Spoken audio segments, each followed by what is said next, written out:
Have the New York Giants dropped some clues in their free agent activity as to how they plan to approach the draft next month? We're going to explore that and more coming your way next here on the Locked On Giants podcast.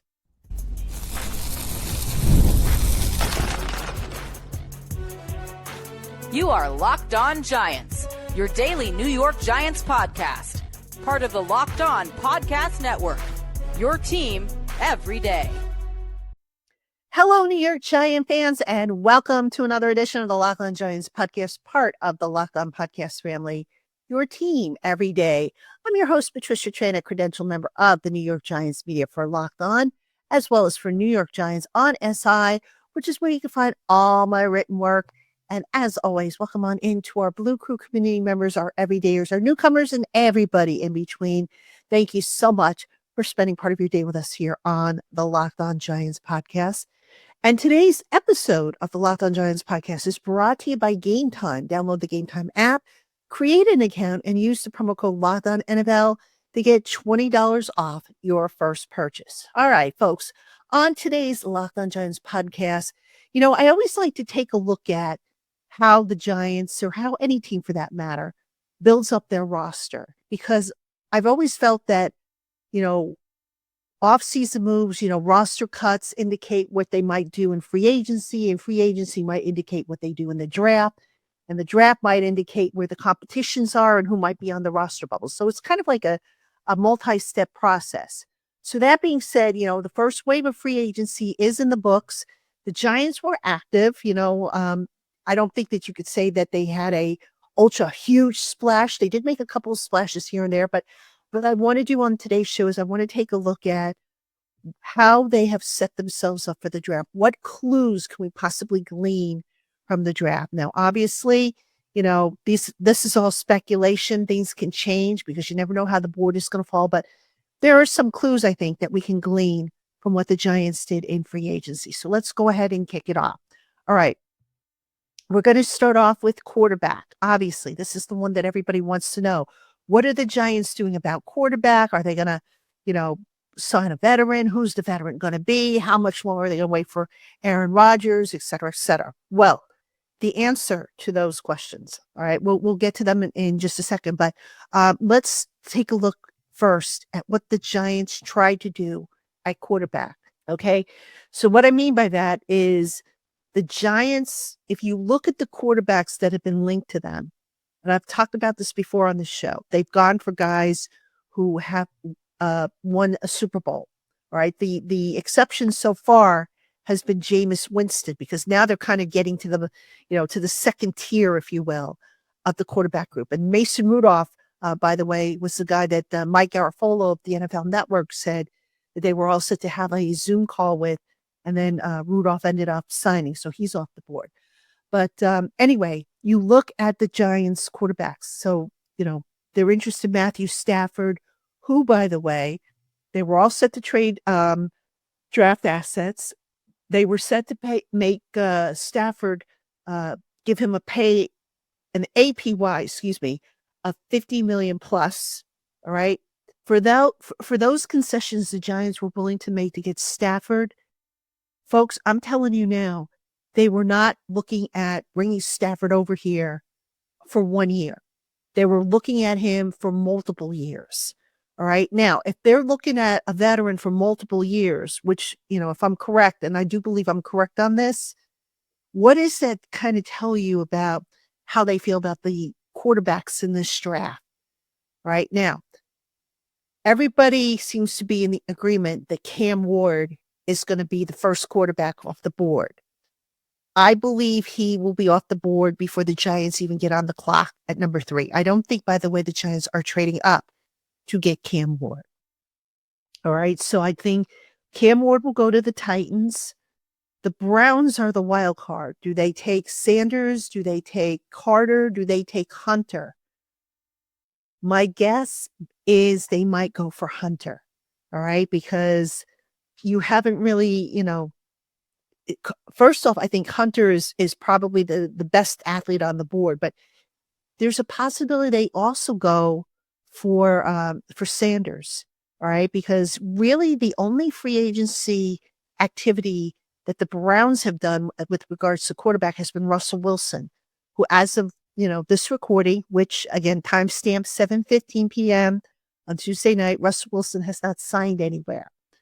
So it just seems to me like kind of weird that they would just be linked to the one quarterback. At least that's, from what I hear, I don't follow the Browns, obviously, but obviously that was a big one because the Giants are also interested in Russell Wilson. So anyway, you look at the draft and the order. So when the Giants go on the clock, would they take Shedeur Sanders if he's there, or would they go in a different direction?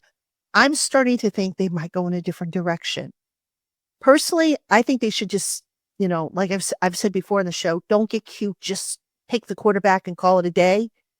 But I'm getting a feeling now that they're not really wild about this quarterback class. It is a thin class.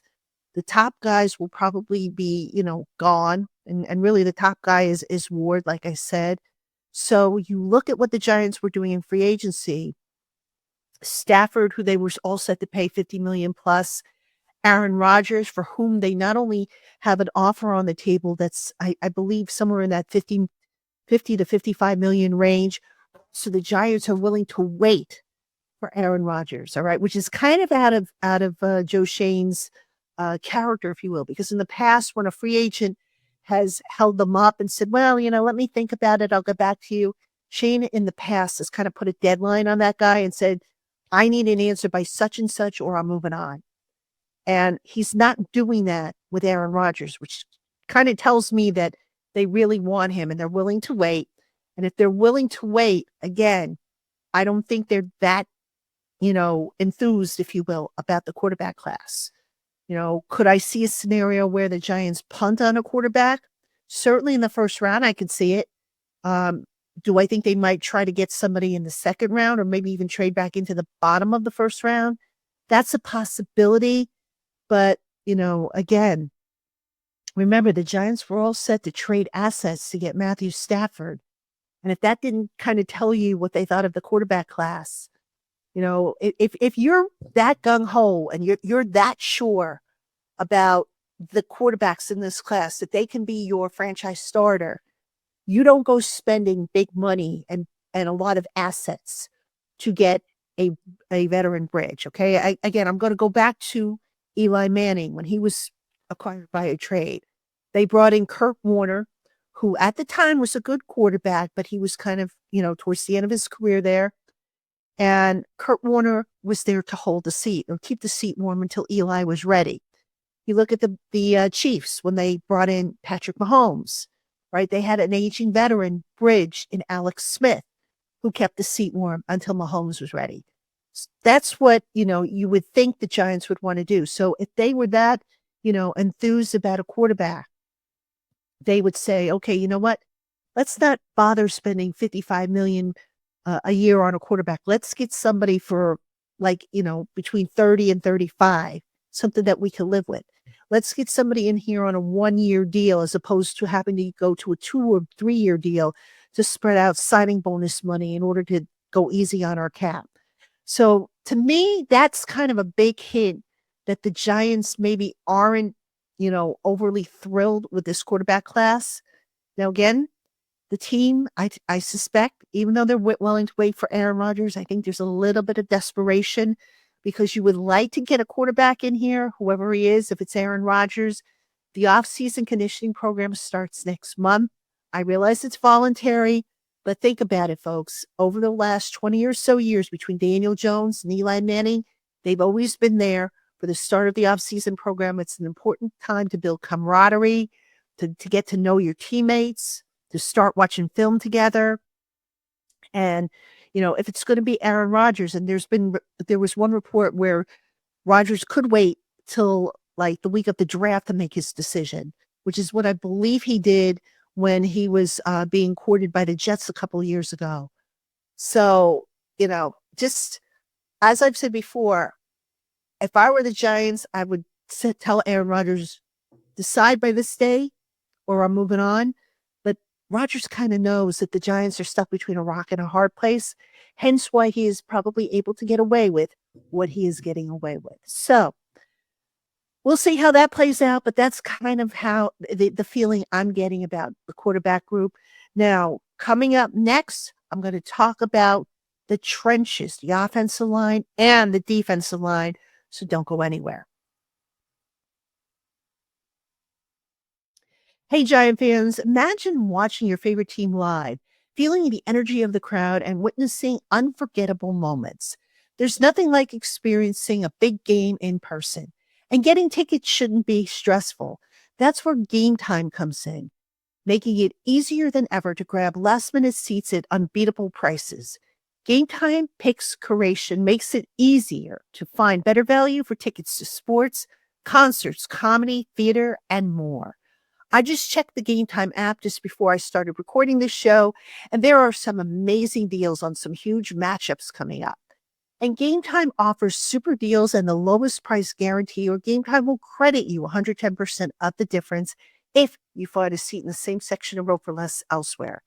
With seat views before you buy, no surprise fees, and a lowest price guarantee, you can book with total confidence.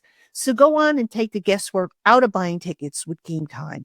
Download the Game Time app, create an account, and use the promo code Locked On for $20 off your first purchase. That's Locked On, spelled out LOCKEDON, for $20 off your first purchase. Download Game Time today. Last minute tickets, lowest prices, guaranteed.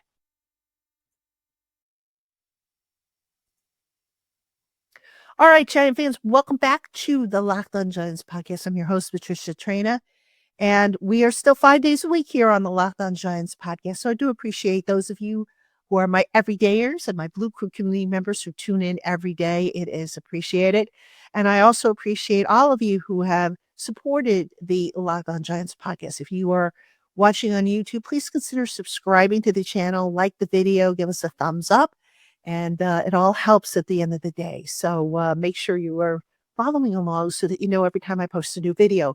And we're waiting on the quarterback. So eventually, when that happens, I will have a video, a short video, and then an emergency pod when that happens. So anyway, let's get back to our show for today, which is, have the Giants given us any clues based on how they might draft next month, based on what they did in free agencies? And I want to talk in this segment about the trenches, offensive line and defensive line. Now, let's start with the defensive line here. The defensive line, interestingly, they've added some veteran depth. Not as surprised. I suspected they were going to do that because, quite honestly, a lot of the young talent that they had last year, with maybe few exceptions, really didn't pan out that well. So they added some experience to increase the depth of the defensive line. But that being said, this is a deep defensive line class. And you just know that the Giants are going to dip into that class. If they don't, if they make the same mistake that they made last year with the quarterback class, then I just give up on this regime. I mean, look, they still need a good player to line up as a future starter next to Dexter Lawrence, right? If they could get a good young player early, whether it be in the first round, whether it be in the on day 2, whatever, if they could get a good young player to line up next to Dexter Lawrence, and now they have this depth that they sign in free agency to help them, they're going to be in good shape with that line. And I think, by also adding that defensive line depth, they also set themselves up to the point where if they don't get the guys that they want, they have a fallback plan. Because let's face it, the Giants got bullied in the trenches last year, both on the offensive side and the defensive side. So they have taken steps, probably after watching how the Eagles, had such a deep defensive line and how they kept rotating guys in and out and how that wore down the opponent. Hey, what a novel thought. I mean, don't you win games in the trenches? Isn't that what they always say? But I guess the Giants needed the Eagles to show them that was the case. But anyway, all right. Speaking of the trenches, let's talk about the offensive line. Now, the move that the Giants didn't make that was kind of surprising is they did not go for the high end of the veteran guard market.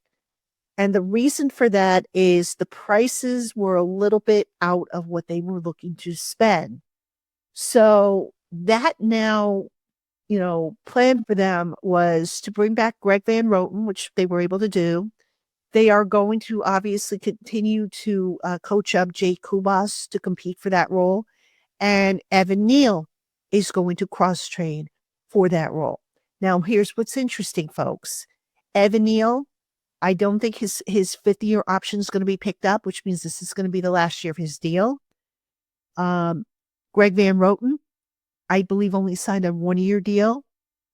So that's two potential guard candidates. And if you throw in Joshua Zudu, he's entering, I believe, the final year of his contract.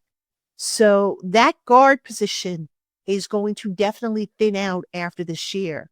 So as I have been saying all along for the offensive line, and this just totally baffles me why they haven't done it. Well, or maybe they've tried to do it, but they haven't done it with the right guys. But anyway, get young talent in here. Start grooming them now. Start letting Carmen Priscilla work with them now so that later in the year, if there's injuries, you got guys you could plug in. Or come next year when you lose Azudu, when you probably lose Neal, if Roten doesn't come back, right? That's three guys that potentially don't come back. Now you've got somebody in the hopper, if you will, ready to step in, and you don't have to spend at the high end of the guard market. All right. So you got to kind of hope for the Giants' sake that that decision doesn't come back to bite them, because right now there's a lot of uncertainty, I think, at the guard spot. That is particularly at that right guard spot. All right. You don't know how Evan Neal is going to do in the conversion to right guard. Can Greg Van Roten, who played every snap last year, can he, duplicate that? That's kind of hard to do, especially playing offensive line. Can Jay Kubas, develop into a viable option? Maybe the next Richie Seibert. It's possible, but nothing's guaranteed. So a lot of question marks. The Giants will probably look to draft the guard in this class. I don't think the interior class is as strong as the tackle class, but I could see them I'd like to see them double dip, to be honest with you, if they can, with the offensive line, because it's a position that they just haven't really developed young talent. And, it's great that they've gotten these veterans to come in and kind of hold down the fort, but at some point, you've got to build up your young talent. And I'd like to think, no pressure intended here, Chris Snee, if you're watching, but having hired Chris Snee to specifically scout offensive linemen, Chris Snee knows a thing or two about offensive line. All right. I'd like to think that between him and Carmen Brasillo and James Ferencz, who's also a former NFL offensive lineman, that they finally get themselves quality guys, not these guys who, they play out of position or they try and convert them into something they're not. Get quality guys that you can develop and have ready in the event that you have an injury or if a vacancy opens up because a guy moves on. So that is what I think the Giants are going to do there based on their action and lack of action.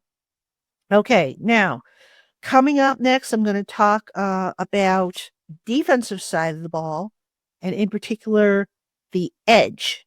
So don't go anywhere. We'll have that right after this. The NCAA tournament is here, and so is the Bracket Breakdown. Locked On Podcast Network and Amazon Fire TV channels are teaming up to deliver NCAA tournament coverage like never before.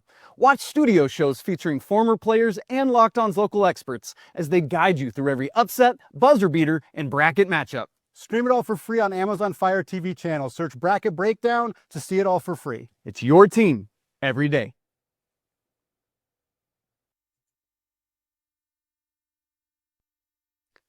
All right, everybody, welcome back to the Locked On Giants podcast. I'm your host, Patricia Traina.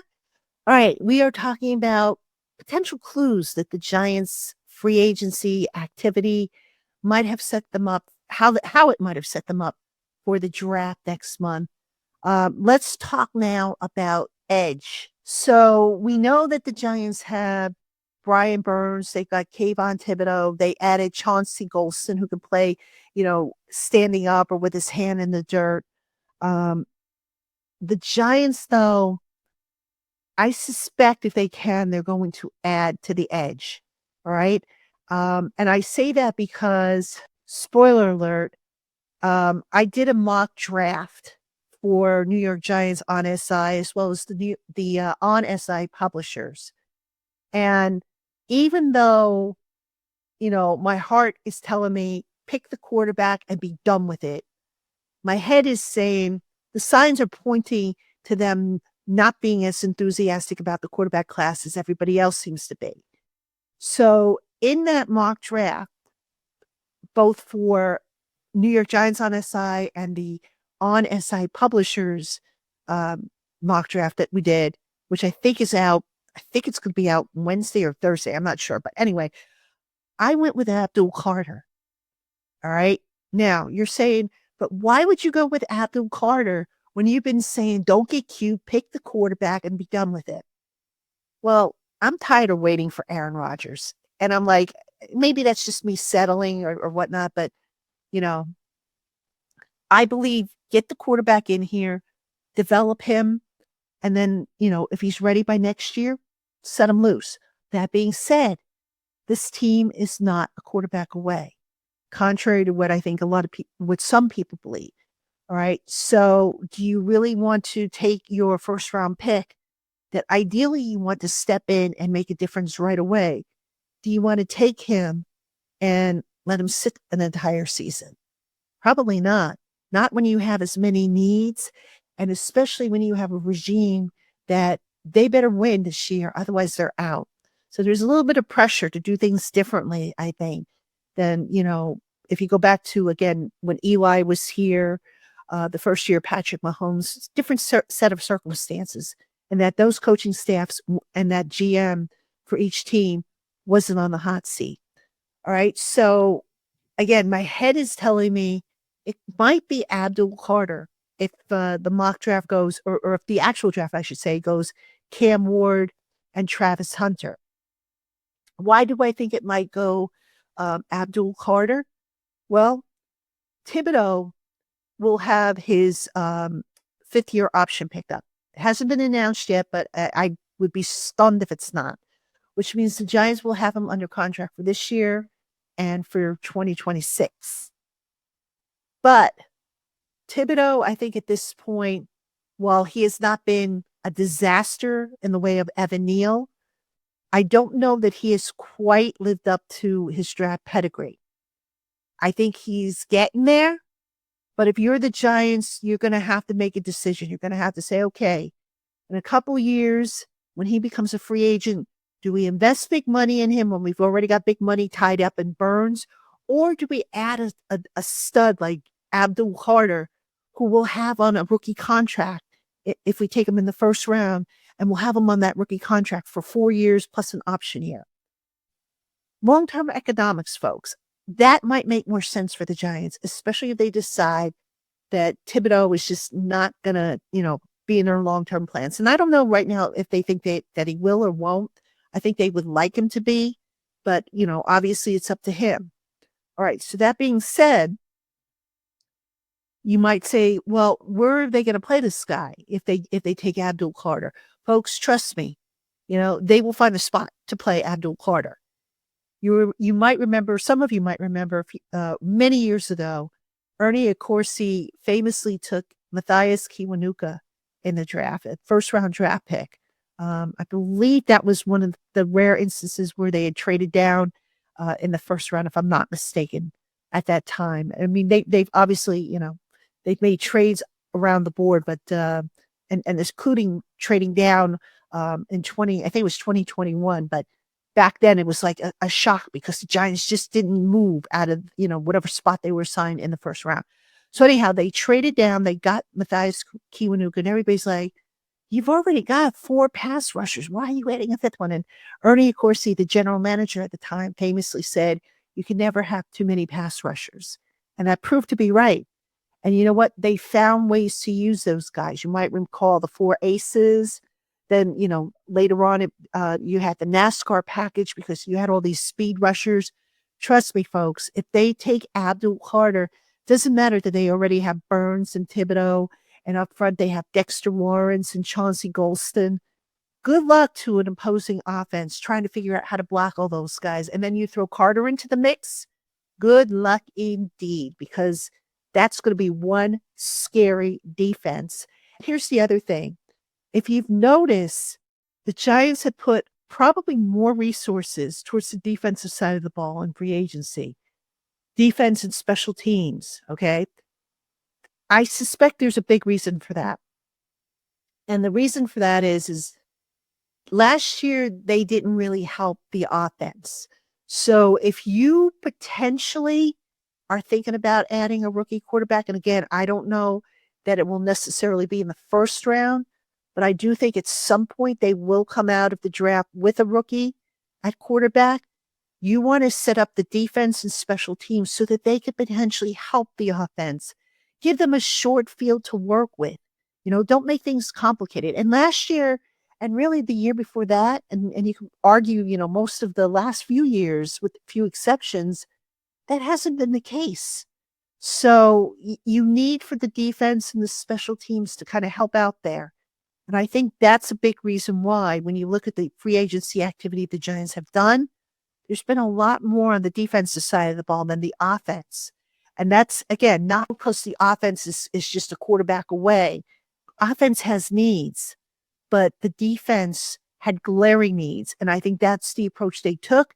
And that's why potentially, when we get to the draft, we might see probably the scale tilt more in favor of the offense, getting depth, getting another running back for when Devin Singletary, if he's not here next year, getting another receiver, getting another tight end, adding to the offensive line. Obviously, quarterback's a situation. So every position really, or every position unit on the offense needs help. And I suspect, just based on how free agency went for the Giants, that the offense is going to get a lot of love in the draft coming up next month. All right, Giant fans, that's going to do it for this edition of the Locked On Giants podcast. As always, thank you for watching and spending part of your day with us here on Locked On. And don't forget to check out the Locked On NFL Draft podcast with co-hosts Damian Parson and Keith Sanchez. Now that the season is over, you can get the latest draft rankings, rumors, and news every day from that dynamic duo. True great guys. Matter of fact, I'm going to probably have one or both on a future episode here of Locked On Giants. So anyway, you can find the Locked On NFL Draft on YouTube or wherever you listen to your podcasts. All right, Giant fans, I will see you tomorrow. Thanks again for spending time with me. Have a great one.